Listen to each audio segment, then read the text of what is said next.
Расскажите, почему у многих чуваш русские имена? Как меняется количество носителей чувашского языка? На самом деле это очень грустный вопрос. Детей не учат чувашскому, потому что, а зачем надо? Можете посчитать от 1 до 10? Пәрле, Икке. Офигеть, очень-очень похоже.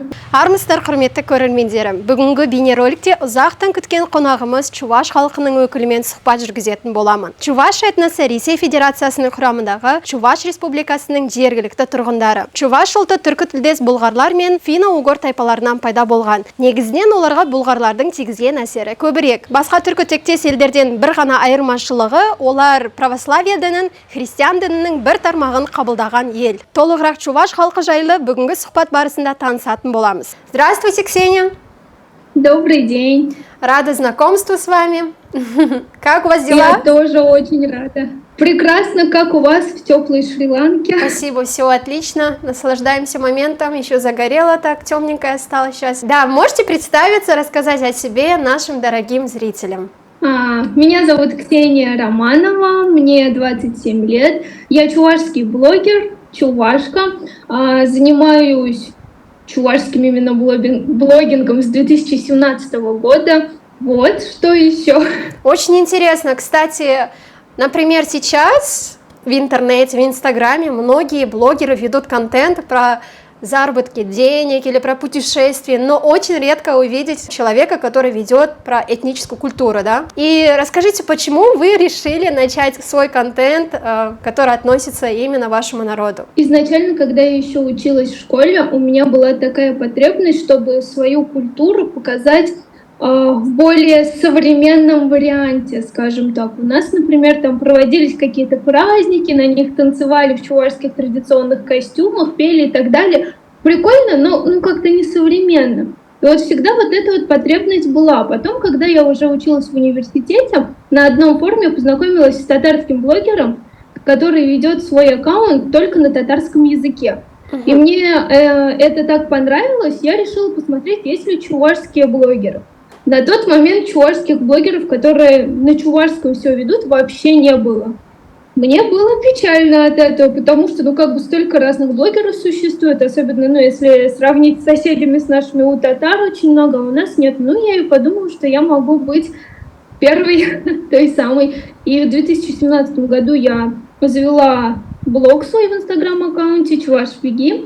Вела его на тот момент чисто на чувашском языке, истории, посты, за счет этого набирала подписчиков быстро. Вот так и началось. Потом я эту страницу потеряла, так как у нас тут заблокировали Инстаграм, и то ли из-за VPN, то ли из-за чего-то, в общем, подозрительную активность какую-то увидели, и я не смогла восстановить. И теперь опять заново раскручиваю свою страницу, и, соответственно, там контент тоже про чуваш, но не на чувашском. Угу. Ну, это очень интересно, это хорошо, что и другие народы могут узнать о вас. Например, русскоговорящие, как я. Мне стало очень интересно, когда я посмотрела ваш контент. Я, по-моему, нашла первое видео ваше, где вы сняли видео We are Chuvash на английском языке был. И там разные национальные платья, костюмы. Вы появлялись в рилсе. Вот это ваше видео залетело. И через это видео я вас нашла и вам написала. Хорошо. Спасибо. Можете, Ксения, рассказать о детстве, где вы выросли, в каких культурных обычаях? Я выросла в Татарстане, в районе, в деревне, которая находится вообще на границе с Ульяновской областью и с Чувашией. Я родилась в Дрожжановском районе Татарстана, село Городище, это чувашское село. Район наш состоит наполовину из чуваш, наполовину из татар, так что мы в тесной связи, в соседстве тесном с татарами всегда жили. В школе мы разговаривали на чувашском, в деревне, соответственно, на чувашском, то есть была такая языковая среда. Я читала, что чуваш народ делится на две этнические группы. Это как верхние и нижние этнические группы. И я думаю, может, у вас отличается? 3. Даже 3? Да, естественно, то есть низовые, средние низовые и верховые. То есть, как бы, на самом деле их три. Я к низовым чувашам отношусь. И есть определенные отличия. У нас разные диалекты, допустим, другие в костюмах национальных традиционных различий есть. А вопрос такой следующий. Вы сказали, что вы родились в районе, где находится Республика Татарстан. А вообще чуваши, они в каких регионах России живут в основном? Ульяновская область, Самарская область, в Башкирии много чуваш. Москва, Питер, там, естественно, тоже очень много чуваш. И в целом, как бы, в основном вот этих регионов, но и в других регионах у нас достаточно много. А вы можете сразу распознать своих людей? Например, в России, я знаю, очень много национальностей. На самом деле это сложно. Нет, иногда можно, конечно, смотришь на человека такое, похож на чуваша, возможно, это чуваш, но гарантий нет. Но интересно, те моменты, вот я в Казани живу, вроде бы кажется, тут чувашей не так много, на самом деле много.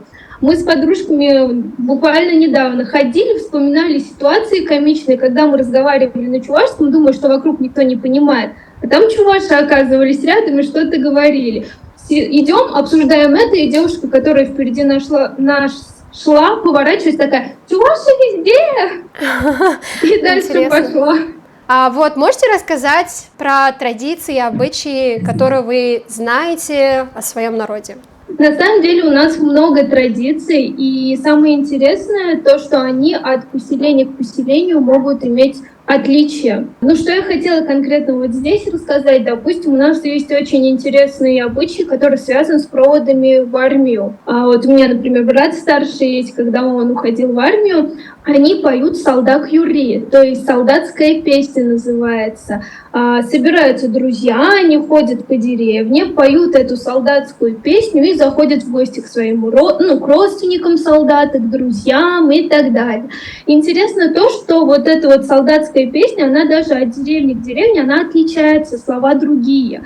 И девушкам ни в коем случае эту песню петь нельзя. Бүгінгі бейнероликті Шри-Ланка елінде түсіріп жатырмыз. Шри-Ланка біздің 2 жылдық саяхатымыздағы 17-ші мемлекет. Көптеген көрермендерім осылай қалай саяхаттап, бірден табыс тауып жүргендігіміз жайлы сұраған болатын. Бұның барлығы YouTube-тың арқасында. Бізде бірнеше YouTube арналарымыз бар. Солардың арқасында көптеген шетелдік туризм министрліктері бізді тікелей шақыртып жатыр. Сонымен қатар шетелдік телешоуларға да қатысқан болатынбыз. Егер де сіздерді осылай YouTube арқасында доллар мен табыс табу қызықтыратын болса, мына жерде көрсетілген Instagram парақшасына консультация деп жазыңыздар. Сіздермен бірден тікелей байланысқа шығатын боламыз. Изначально все в гостях собираются у родителей солдата, будущего солдата, и родители дарят ему полотенце, конкретно у нас в деревне.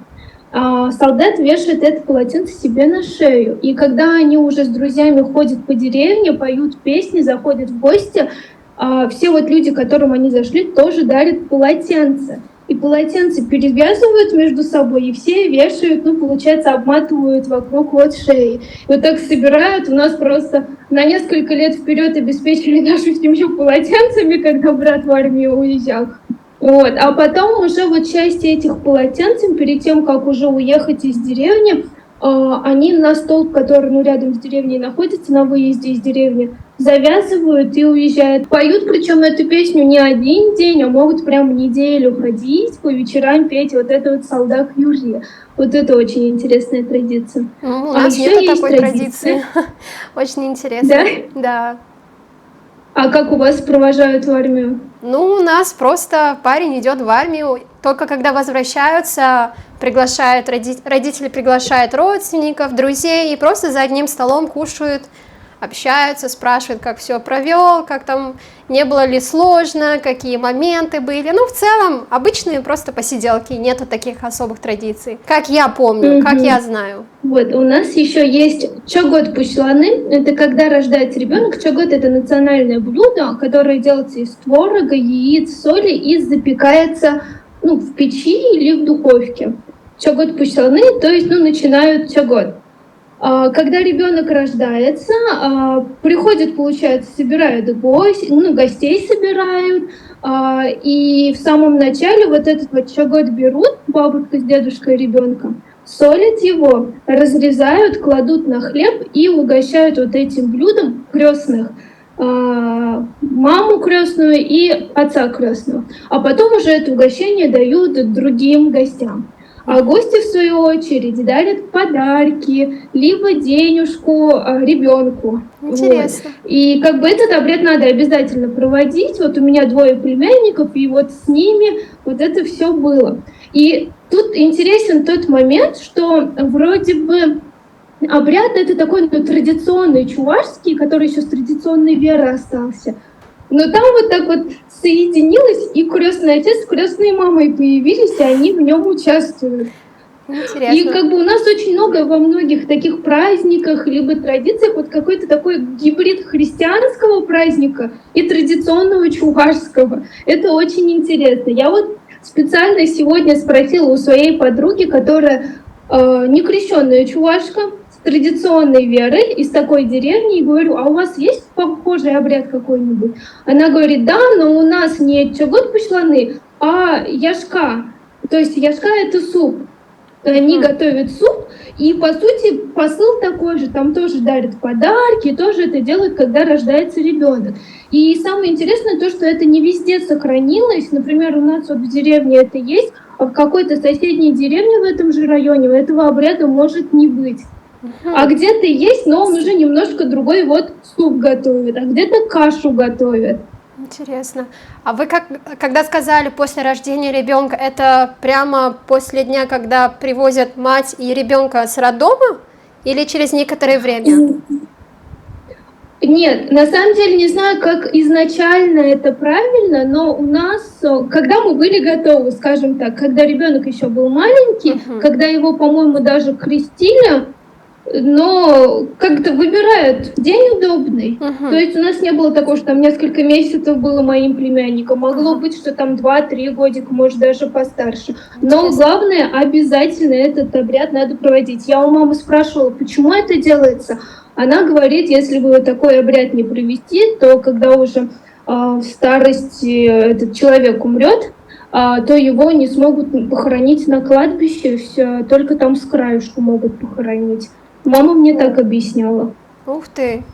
Да, очень глубокий смысл в этой традиции. Хорошо, Ксения, мне также интересно узнать о ваши праздники, традиционные праздники, какие отмечаете. Ой, на самом деле праздников у чуваш очень много. Сейчас самый яркий праздник, какой есть, это вот Агадуй, как татарский Сабантуй, и Уяв. То есть они и Агадуй, и Уяв, по сути, когда вот работы на полях заканчивались, начинался этот праздник. Просто вот какие-то чуваши, например, вот где я живу, у них Агадуй, а там Закамье, чуваши Закамье же, у них оказывается Уяв. Я вот об этом Уяве до переезда в Казань вообще не слышала. Потому что, не было у нас такого. А сейчас немножко погрузилась в эту тему и могу немножечко об этом конкретно Уяве рассказать. Он очень интересный праздник изначально, потому что, по сути, это праздник для молодежи. В этот праздник, он вообще на протяжении нескольких недель шел, и по вечерам молодежь собиралась, и они пели песни, и хороводы водили. И, соответственно, там знакомились друг с другом. А по осени уже играли свадьбы. Вот.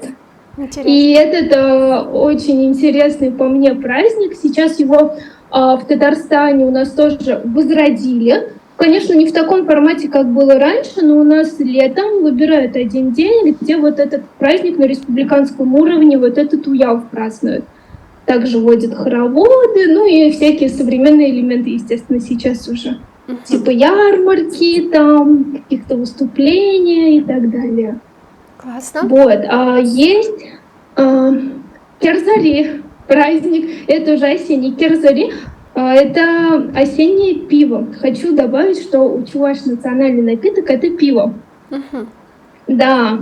И вот даже вот по осени, когда уже заканчиваются работы, опять-таки празднуют Керзари и вот варят пиво.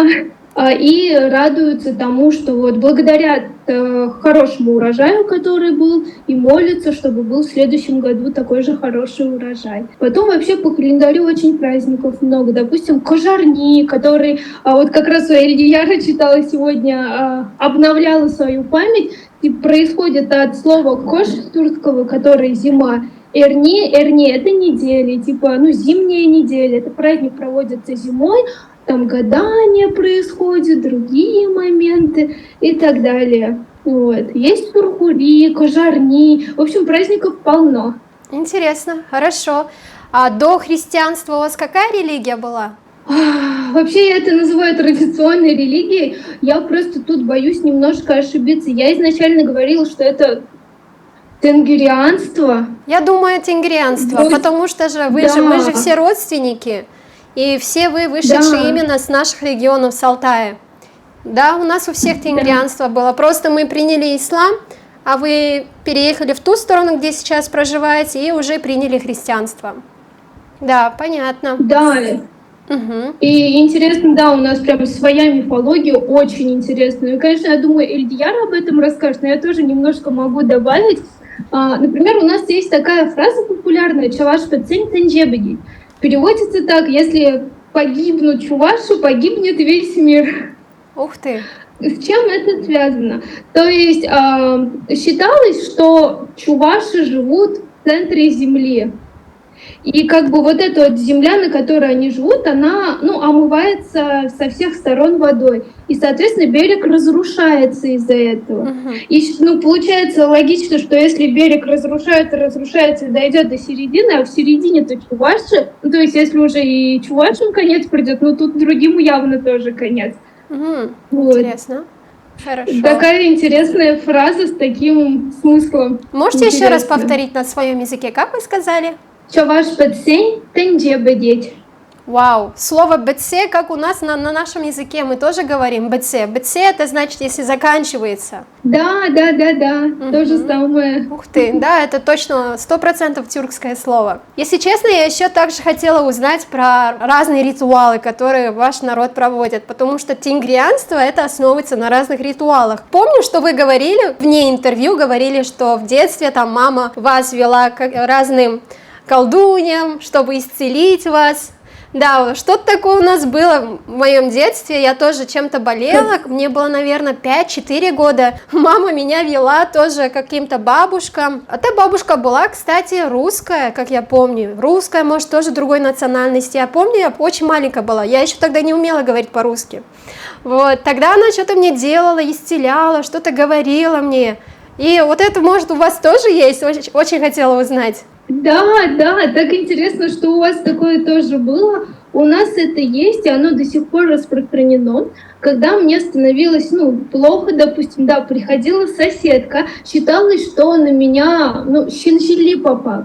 На самом деле щенжили можно, наверное, на русский перевести как «с глаз». Да, у нас тоже есть такое. Это не совсем так будет, потому что глаз это скорее кужахтарны, а если щенжили перевести дословно, это типа человеческий гнев. То есть немножко отличается, чем от сглаза.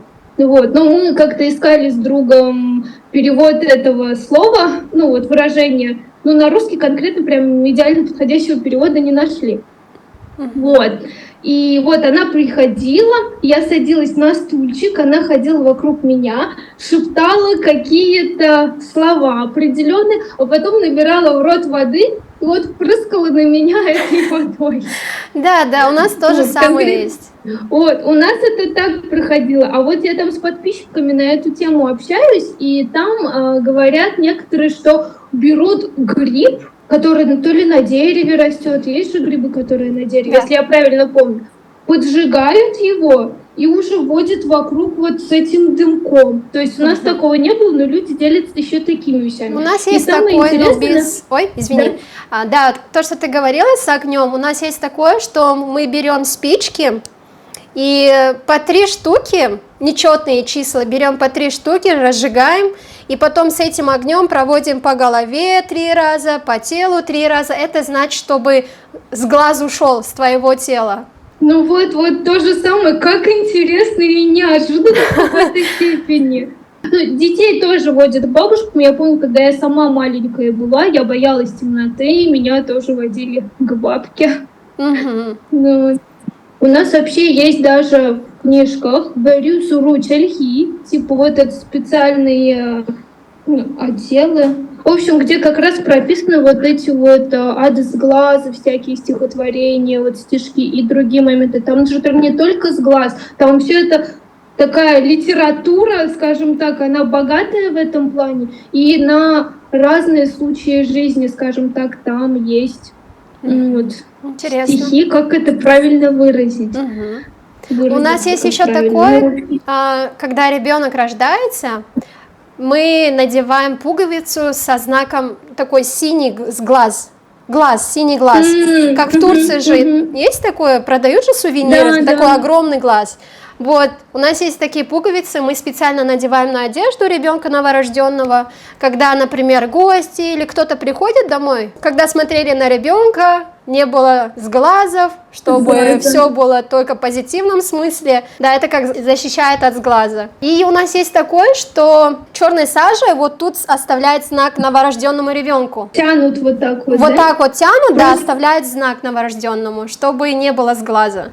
Просто я, по-моему, тоже видела, чтобы с сажей так делали дети маленькие, а еще красную точку на лоб ставят у нас. Тоже видела. Но я не уверена, не знаю, это именно ли такое чувашское, либо уже немножко извне пришло. Но вот сажу я тоже видела детям, чтобы делали. Расскажите, почему у многих чуваш русские имена? Даже ваше имя Ксения, да? Как так сложилось? Изначально, конечно, у чуваш были свои имена, но после того, как нас крестили, начали называть многие русские именами. И интересно то, что вот я говорила, у меня уже есть знакомые чуваши, которые до сих пор придерживаются традиционной веры, и у них сейчас тоже русские имена, но даже если называют они имена даже бабушек, прабабушек, дедушек, прадедушек, они чувашские. И для меня это удивительно, потому что, я крещенная чувашка, и у нас таких имен очень давно не было. А у них вот еще совсем недавно были чувашские имена.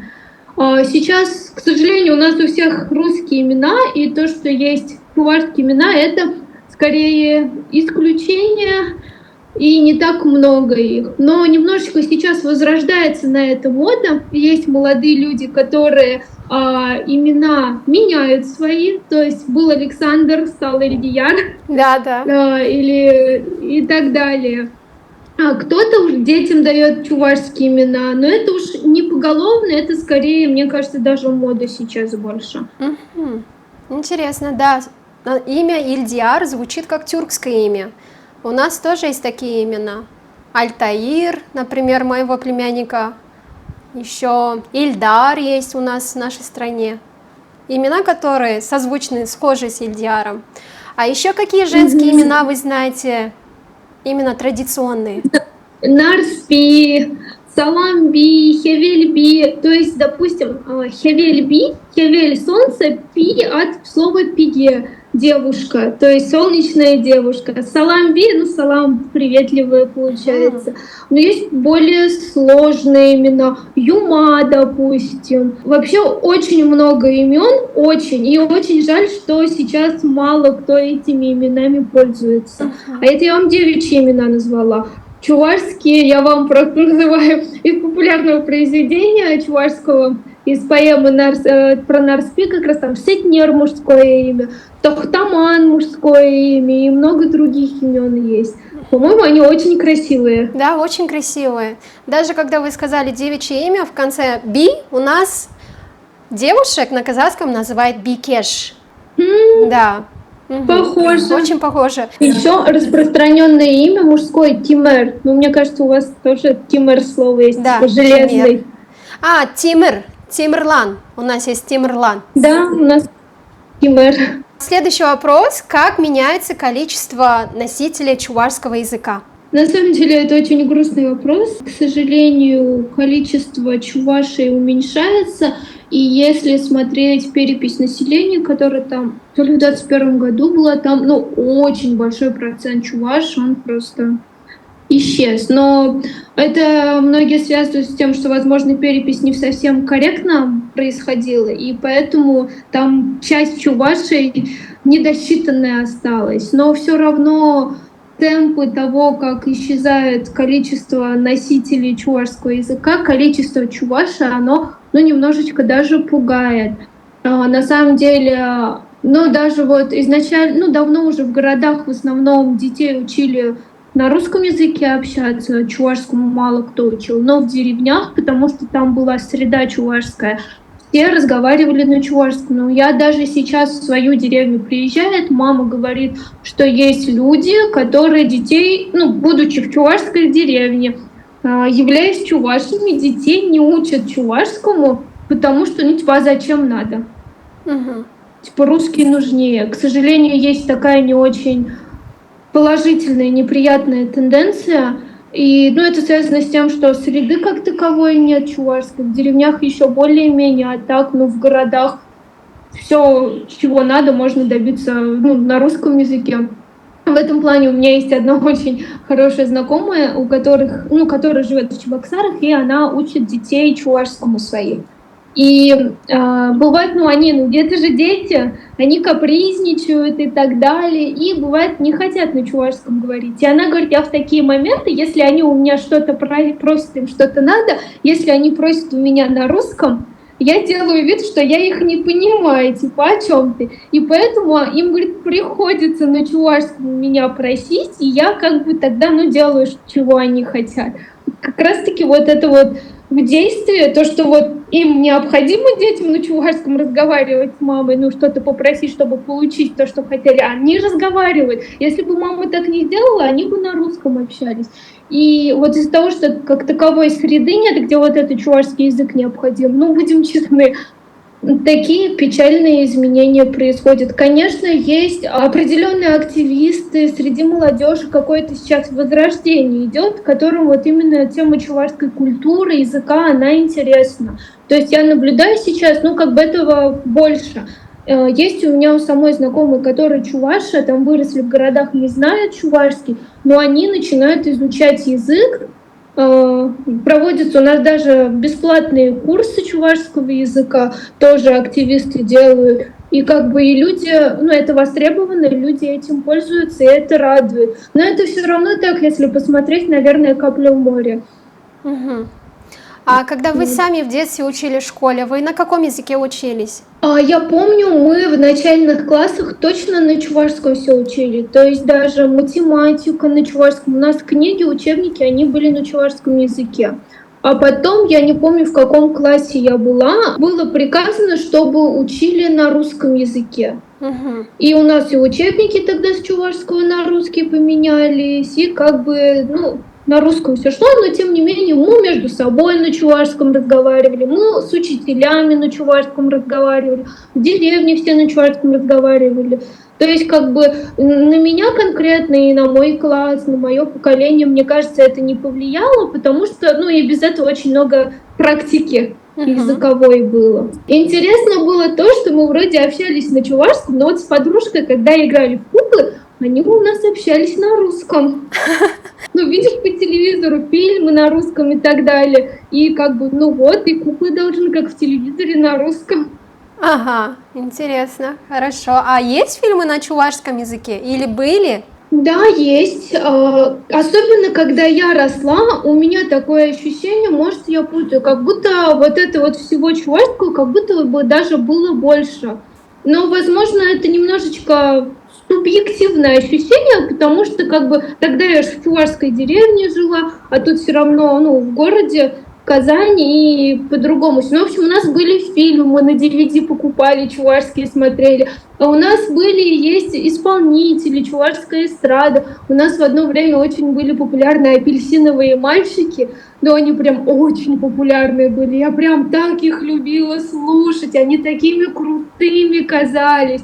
У нас есть передачи, которые там радиопередачи, телепередачи были, когда я маленькая была, и сейчас есть, которые на чувашском языке проводятся. То есть есть национальное телевидение Чувашии, национальное радио Чувашии. И в Татарстане тоже ловятся они. Есть сейчас, допустим, опять-таки отдельные активисты, которые спонсируют такие вещи. «Мишки-мимимишки» мультфильм же есть. В общем, у нас есть семья чувашских активистов, они живут в Казани, они связались с авторами мультфильма, договорились об авторских правах, и оплатили перевод этих серий на чувашский язык. То есть там профессиональный перевод, артисты театра этим занимаются, у них есть свой режиссер, и это очень классно. И мы с ними общались, почему они это начали делать. У них двое прекрасных детей, девочек, и они, даже живя в Казани, прекрасно просто на чувашском разговаривают.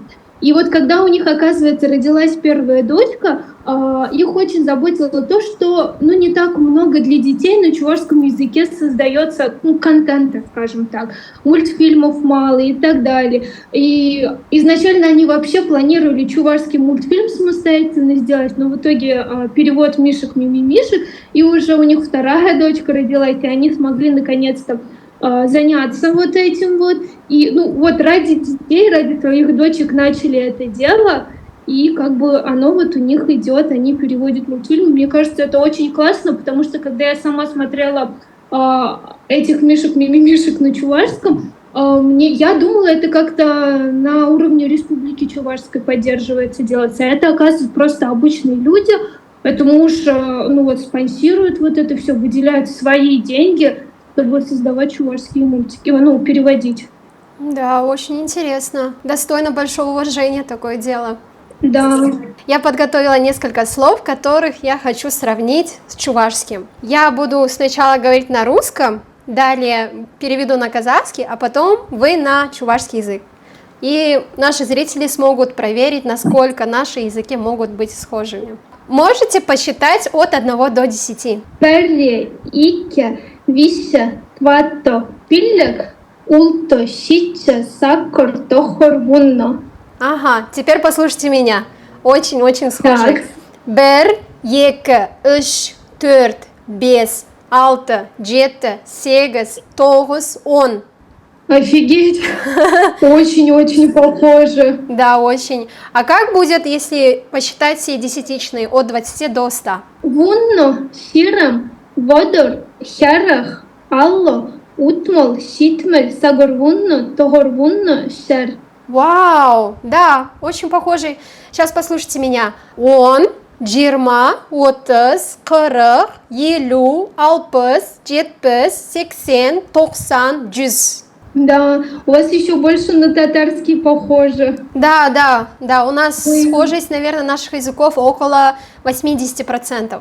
А у вас как с татарским языком, насколько схожи? Примерно. У нас в процентах я вам не смогу сказать, но у нас есть много схожих слов, но я сравнивала, у нас все равно от многих тюркских языков, немного отличается чувашский и меньше схожих слов, чем между собой у остальных тюркских языков. Угу, интересно. Такое ощущение складывается. Да. А как будет 1000? Пинь. Ага, на нашем языке мың. 3 буквы. Мың. У вас бин, да? И пинь. Пинь. Пинь. Да. Пинь. Ага. Пинь. Созвучно с турецким языком они говорят бин. Бин. Ух ты. Бин, бин. Угу. Интересно. Да. Хорошо. А как будет яблоко? Улма.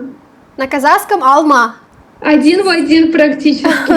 Да. А как будет пить? Пью. Я пью. Эш я пью, эш пей. Да, у нас то же самое. Пей эш, я пью шеботерман. Шеботерман это как отерман, это вторичное слово, которое помогает указывать действие, как я пью, сидя пью, лежа пью. Шеботерман, шебжатерман. Да, так отличается. Как интересно. Хорошо, а как будет понял, либо понимать? Онландом. Хорошо, на казахском будет түсіндім, но некоторые также говорят аңғардым. Я думаю, на турецком они говорят больше анладым.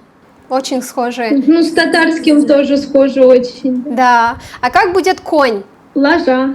Лаша. Интересно. А у нас будет жылқы или ат. Касательно слова лаша, да, вы сказали лошадь? Конь, точнее. На самом деле, мой народ, казахи, они себя называли как алаш. Алаш это значит слово независимый, кочевой независимый народ. Недавно я прочла статью, там было написано, что кочевой народ алаш посещали русское княжество и продавали лошадь. И русское княжество, которое покупали лошадь у них, они называли алаш-ат.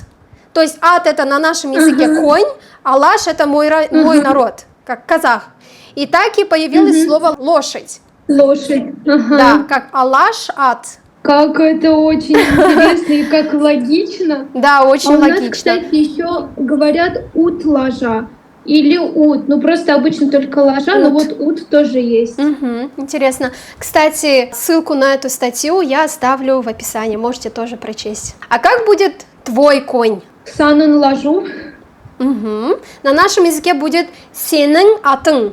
Ага. Или... Санон тоже похоже. Да, санын, как твой, да, очень похоже созвучно. Да. Да. И у нас есть такое значение, когда мы спрашиваем, как твое имя, мы говорим сенің атың кім. Но здесь слово атың это не значит, кто твой конь, это значит, как тебя зовут. Да, есть такой сенің есімің кім. То есть у нас есть есім, это больше как персидское слово, как фарси, да, как в Таджикистане говорят. А ат больше как тюркское слово. Следующее, как будет червяк или гусеница. Ага, у нас червяк это оман, а вот гусеница это уже хурт. Интересно, у нас гусеница, мы больше всего, которая выглядит как червяк, гусеница, мы называем хурт. Очень созвучно хурт и хурт. Да. Интересно. Да. Как будет слово праздник? Уяв, мы же обсуждали уже, у вас туй будет, у нас именно в значении туй сейчас употребляется это свадьба туй, но учитывая то, что есть праздники, допустим, тот же самый ага-туй, тут с концом туй-туй, я предполагаю, что изначально тоже как праздник раньше говорили, но сейчас все-таки повсеместно употребляют туяв. То же самое, как и татары называют сабантуй, да? Да, у нас на казахском праздник это той. И также той мы можем назвать свадьбу.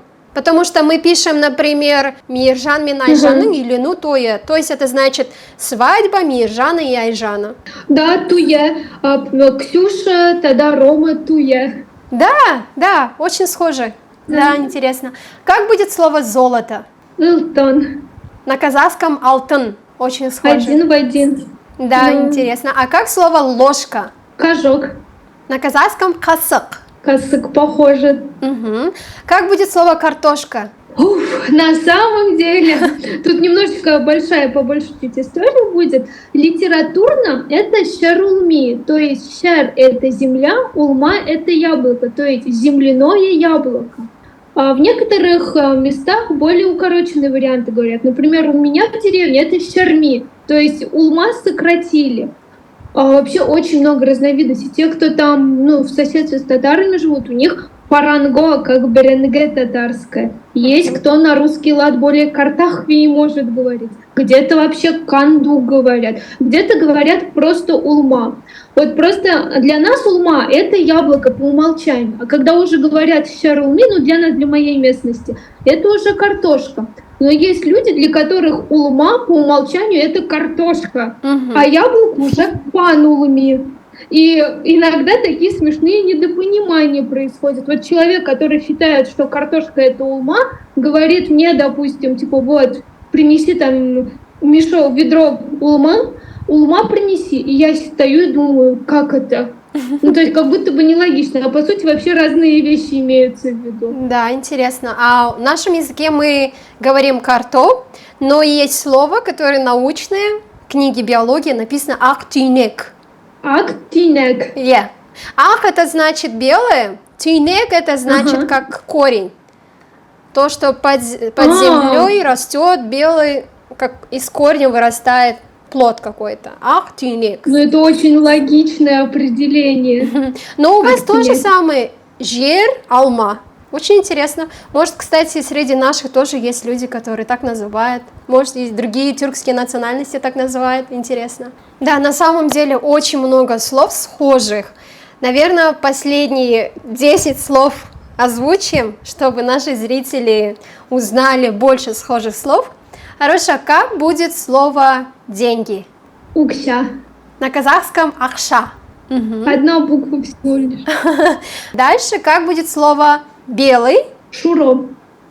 Нет, это слово совсем другое. Хорошо, у нас на казахском будет «ак». А, кстати, в этом плане мы тогда можем сказать про цвет сары. Вот ты говорил, у нас саро. Да, сары – это желтый. А у вас саро. Саро, да. Слово стол. Стель. На казахском стель. Как будто буквы местами поменяли и все. Да, кажется так. Еще я заметила, что в вашем языке много мягких гласных, как и у нас. Е. Вообще чувашский язык, он очень мягким считается. У вас есть буквы, которые звучат как к, как у нас Казахстан? Твердые согласные. К. Может, потому что я не знаю казахский, мне немножко сложно этот вопрос понять. Ну, к. У нас есть такая особенность, да, я поняла, что вы неправильно поняли.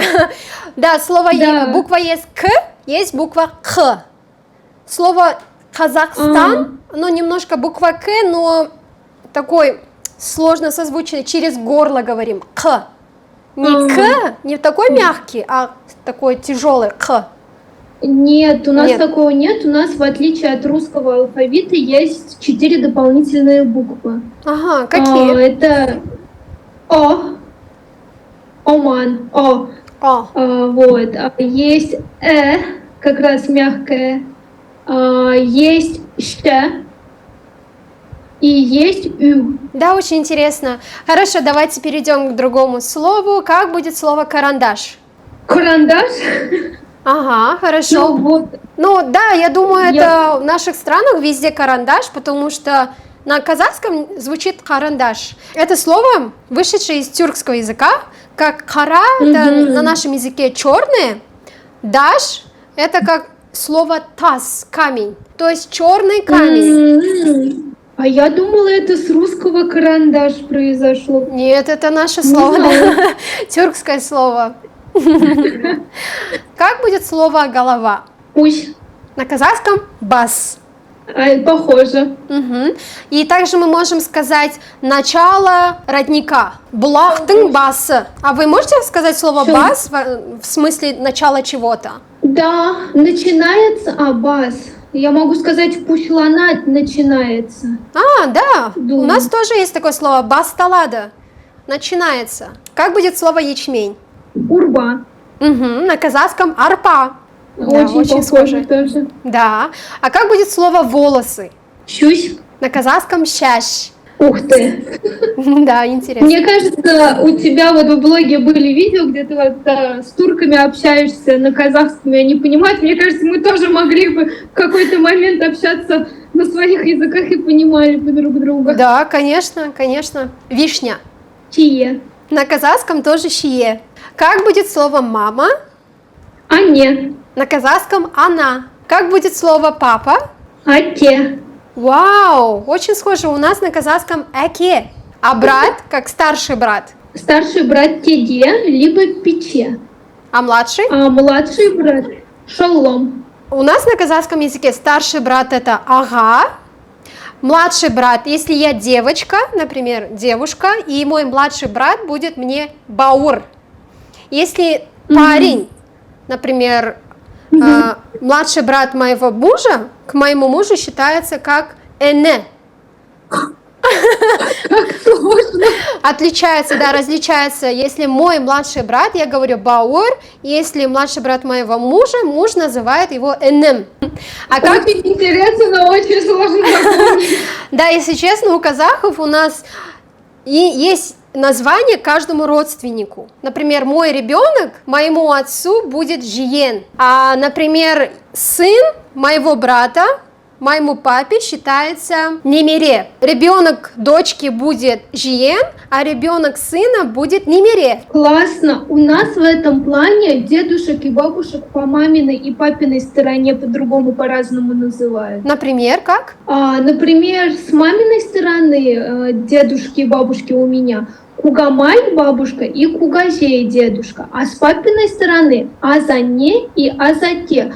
Кстати, вот это Азане, Азате можно даже немножко разобрать, потому что Аз-Ате как будто бы Асло-Ате, то есть старший папа. Азане, Аслане, старшая мама.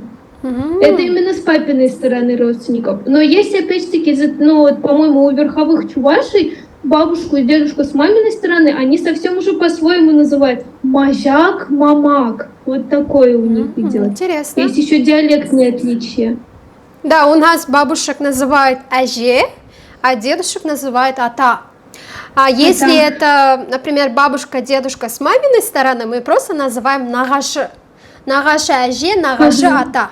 Интересно. Это где я проживаю, в Востоке. Но на самом деле у нас язык не особо сильно меняется по регионам, но есть некоторые изменения. В целом я сейчас рассказываю именно касательно восточного региона Казахстана. Хорошо, спасибо огромное, Ксения, за ваше участие. Очень было интересно узнать про ваш народ и найти сходство наших языков. Да, желаю вам всего наилучшего, продвижения вашего контента, чтобы многие люди узнавали о вас, узнавали про народ чуваш. Огромное благодарство вам. Спасибо большое, очень приятно. Спасибо большое за приглашение. Это очень ценно, очень приятно. И желаю тоже процветания вашему блогу, чтобы миллионы подписчиков были.